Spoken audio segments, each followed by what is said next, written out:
শীত এলে গরুর খাবারে কেন বাড়তি যত্ন দরকার জানেন? এই এক ভুলেই কমে যেতে পারে দুধ থেকে ওজন সবকিছু।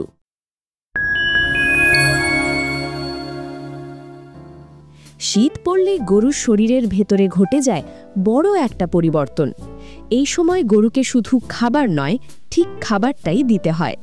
শীতে গরুর শরীর উষ্ণ থাকতে অতিরিক্ত এনার্জির খরচ হয়, তাই সাধারণ খাবারে আর চলে না, দরকার বাড়তি পুষ্টি, বাড়তি ক্যালোরি। যদি খাবারে এনার্জি কম থাকে তাহলে গরুর শরীর গরম রাখতেই খাবার ফুরিয়ে ফেলবে। ফলে দেখা দেবে তিনটা বড় সমস্যা: ১. ওজন কমে যাওয়া, ২. দুধের পরিমাণ কমে যাওয়া, ৩. রোগ প্রতিরোধ ক্ষমতা দুর্বল হওয়া। তাই শীতকালে গরুকে দিতে হবে সুষম খাদ্য, পর্যাপ্ত কনসেন্ট্রেট, পরিষ্কার ও গরম পানির ব্যবস্থা, ভিটামিন মিনারেল সাপোর্ট। খামার চালাতে স্মার্ট হন, শীতে গরুকে দিন সঠিক পুষ্টির যত্ন।